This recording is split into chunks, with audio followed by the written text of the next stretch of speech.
Good morning, everyone, or good afternoon, whenever you're watching this video. I hope you're having a great semester, and it's almost over, so keep pushing through. So today we're going to continue with fifth grade science. So the standard I have is 5-ESS 1-1, which is support an argument that the apparent brightness of the sun and stars is due to the relative distance from the earth.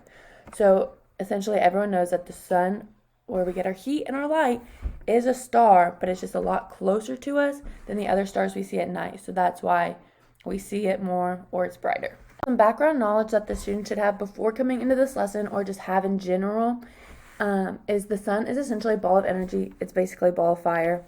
We get our light and our heat from the sun, which I'm sure they'll know that by fifth grade, but just maybe a refresher might be nice. The whole lesson is kind of centered around the sun is a star, and it is the closest one to us. Sometimes I don't think it's known that the star or the sun is a star, just like all the other ones we see around us, but it's just closer. So they don't really need to know that before, but if they do, they'll have a better understanding of why our sun is so much brighter than the stars we see at night. They should know the placing of the Earth in our solar system, which will help. And the closer you are to the sun, the hotter and brighter it will be. That kind of goes hand in hand with we get our light and heat from the sun. So what a student will learn by the end of the lesson is the sun is just like all the other stars in the sky. We see at night, kind of what we just talked about, but it should be more apparent at the end of the lesson.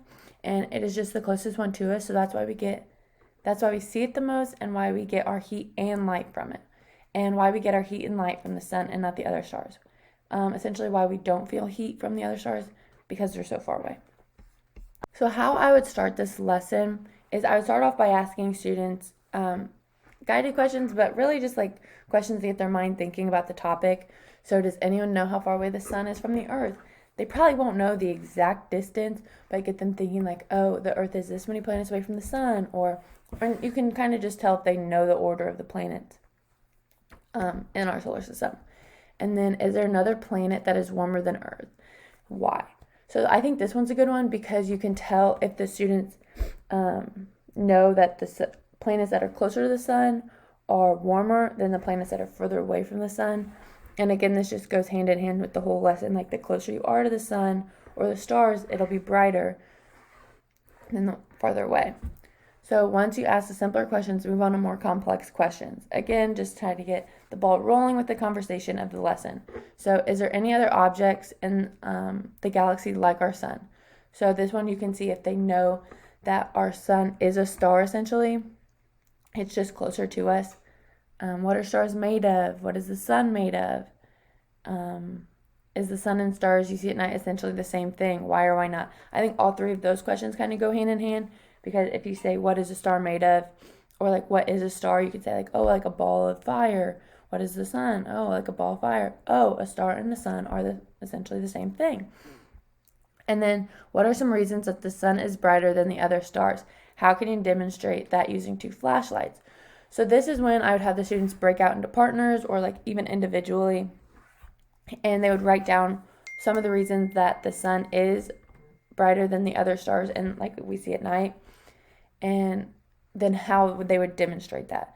So I want them to use the activity I'm going to talk about later is having two flashlights and demonstrating the brightness of the sun, like compared, like if it's you have a flashlight and you shine it on a wall. We'll talk about it later, but if you have a flashlight and you like shine it on a wall, it'll be brighter than if you take 20 steps back, 5 steps back, and shine the same flashlight on the wall.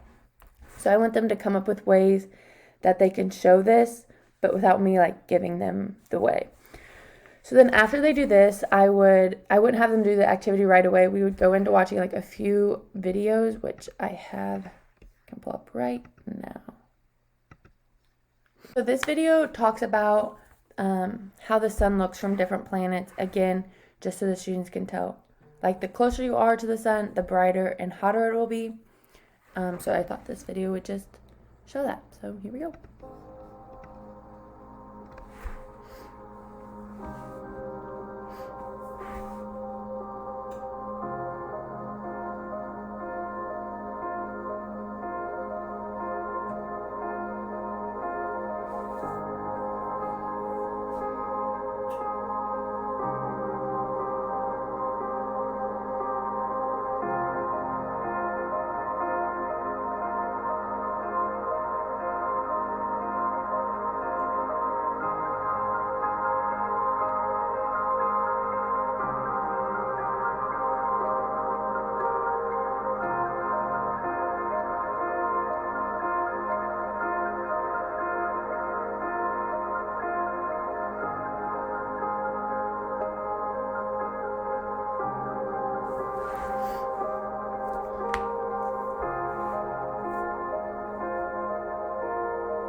So after this video, we would just kind of talk about how this planets at the beginning of the video are the ones that are closer to the sun, how bright and big the sun was compared to like Saturn or Jupiter, where you saw the sun, but it wasn't as bright as it is, say, at Earth or Mars. So then we would also go into this video, and it's the sun and other stars.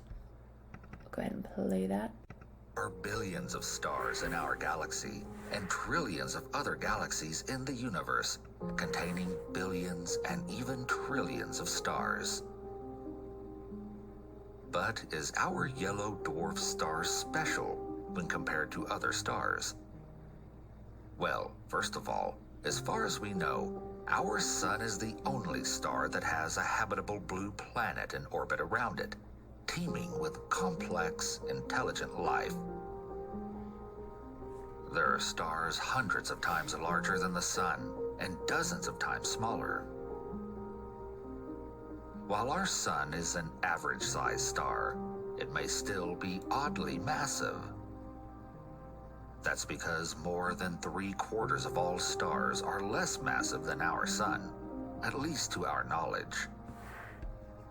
And although more than So that video is not very long, but I didn't want you to have to watch the whole thing. I'll put it in my lesson plan or like link it. So if you do want to watch it, you can watch it. But I just think that would show a good comparison. Like it did say, there are stars that are so much bigger than the sun, or many times smaller. But the sun looks so much bigger because it's so closer. So that would be a discussion I would have with the students after we watch that video as well. So possible questions students might ask, does each star have planets that orbit around them? And that video touched on it a little bit. Our sun is the only one that has a green or a blue planet, like it said, where it can have life on it. But astronomers have discovered that 3,200 other stars do have planets that are orbiting them, but they probably don't have life on them. And then how many stars can you see from the Earth? Around 5,000, give or take. And then how hot is the sun? I put it in Fahrenheit, 9,941 degrees is what I found.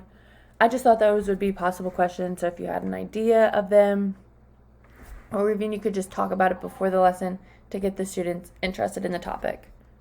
Now come to the end, the flashlight activity. So I'd have the students partner up, and again, you want to talk about the use of flashlights before you use them. Don't shine them in each other's eyes. Don't shine them at anybody. They should know this by 5th grade, but 5th graders can kind of forget those rules sometimes. So the activity I had was they would partner up, and each student would bring their own flashlight if they had them, or they would come and get a flashlight each. And one, they would show their way that they wrote down earlier, how to demonstrate this. And then they would also do another activity where one student has a flashlight and the other one writes a word on the board, on a little whiteboard. And then they come up close to it and they can read it. And then I would have the students erase it and then write a new word and then take a few steps back. And obviously this would need to be done in a dark room or a dark classroom, because if it was light, it wouldn't really work. So then they would take a few steps back, shine the light, and see if they could read it again. And then they could judge how bright it is closer to how bright it is at the end, or when they back up. And then after they do this a few times, we would come together again, and I would say, okay, so which one is the sun? And they'd be like, oh, the one that's, or if our board was the Earth, which one would be the sun? And hopefully they would say the closer one. And then which one are the stars? And then the farther away ones. And then we would talk about how we know that. And at this point, they should know that the distance you step back would be the star one, because it's not as bright. So then that would be the stars. We see it and we know it's there, but it's not as bright like our sun. And a way to assess this would just be seeing the way that they do their activity, or even walking around when they're doing their idea or their experiment that they wrote down earlier. So again, this was Science Standard, I'll go back to it, 5-ESS1-1. It's just to support an argument that the apparent brightness of the sun and stars is due to their relative distance of the Earth. I hope this helped. Bye, guys.